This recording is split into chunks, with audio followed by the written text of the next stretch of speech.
And while he is expected to survive, police heavily stressing that Devontae Dixon should have been locked up and not on the streets. Investigator Lisa Rontola has been breaking down Dixon's criminal history for days now. And Lisa, he was convicted on violent gun crimes just last year, but was given probation in that case. That's right, Rodney. Jessica, today law enforcement responded to my ongoing reporting of Devontae Dixon's sentencing from last year. He was convicted of breaking into his ex-girlfriend's home, threatening her with guns and having a Glock switch. A judge sentenced him to probation when this crime had the presumption of prison, according to law.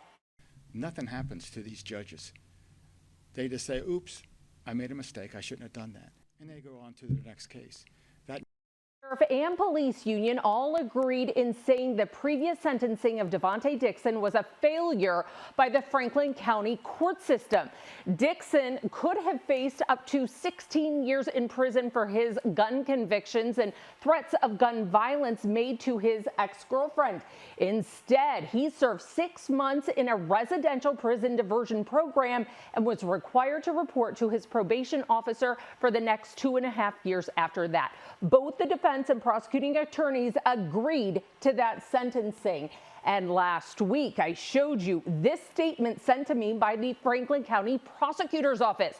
In part, it reads the defendant was young, from an impoverished area, and had very few prior offenses. Law enforcement responded to this very statement today.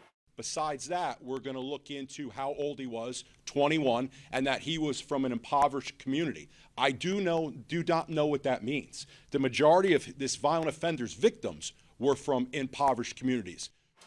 I contacted the prosecutor's office again today to ask if the victim also agreed to that sentencing of probation last year. I was told the victim was okay with any decision the prosecutor made. She just wanted Dixon to stay away from her.